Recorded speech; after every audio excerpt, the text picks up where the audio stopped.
Hey guys, I just wanted to record something quickly for you. I had such a hard time with sugar. I remember one time at the movie theater, I had like 3 boxes of Milk Duds, 2 or 3 Otis Spunkmeyer cookies, ice cream, kettle corn on top of that. I was definitely a sugar addict. So I want to explain to you some things that I've learned and also a little analogy to help you overcome your sugar addiction if you have. So check out these pictures. Can you even tell a difference between any of the powders? I couldn't. It's tough. They all look the same. Well, meth and PCP, those are both made in a laboratory. Heroin is made from the poppy flower. If you were to go into a field of poppy flowers and start eating them and chewing on the seeds, you're not going to get high and you're not going to get addicted. And it's the same with cocaine. It's made from the coca leaf. And if you were to chew on a coca leaf, you might get a little buzz like drinking a Coke, but you're not going to get high and you're not going to get addicted. Sugar is made from sugar cane or from beets. If you were to have beets on your salad, for example, you're not going to get high and you're not going to get addicted. Flour is made from all kinds of grains.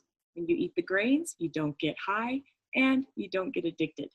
But when each of these substances are purified down into their powder form, that's when the trouble starts. And it's no different with sugar than it is with these drugs. Now check out these PET scans from a study done by Dr. Nora Valco at Brookhaven National Laboratory. The left is a normal brain, the middle is one addicted to cocaine, and the one on the right is somebody addicted to sugar.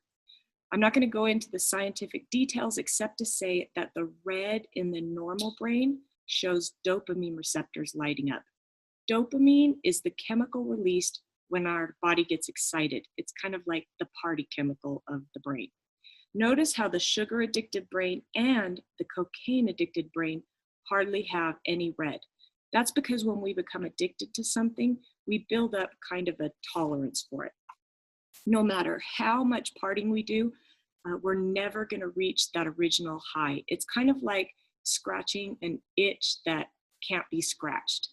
But there is good news. Take a look at this study now, also done by Dr. Valco. The healthy person has the healthy amount of dopamine. The meth abuser at 1 month abstinence is showing not very much dopamine. But the meth abuser at 14 months abstinent, well, that brain is pretty much back to normal. And it is no different with sugar. It is no different with flour. So, what do you need to do to overcome these cravings? Here's how I did it. Let me tell you a quick story. My son, when he was little baby, he couldn't sleep through the night. He would cry and I would get up. He was my first kid. I didn't know any different. I would get up, I would feed him, I would love him, I would put him back into bed.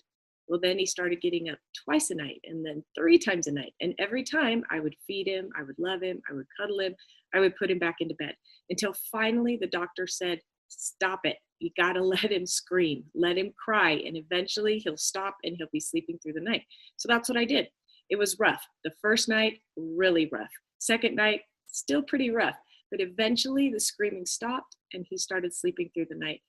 And our brain is just the same. Those cravings and urges, they're coming from a part of your brain called the limbic system. And it's just like a baby. It has no power. It can't walk to the fridge. It can't lift a fork. All it can do is scream. That's it. And so I promise, if you will just let the baby scream, let the urges come, let the cravings come, eventually they're going to quiet down. It's not comfortable and it's not easy at first, just like it wasn't easy for me to let my baby scream through the night, but I had to do it because it was in his best interest and it was in my best interest. And so this is in your best interest. So just let the baby scream. Cravings only last about 3 minutes and eventually it'll quiet down. I promise. And just to say thanks for listening, I've made a 1-week sugar detox program just for you.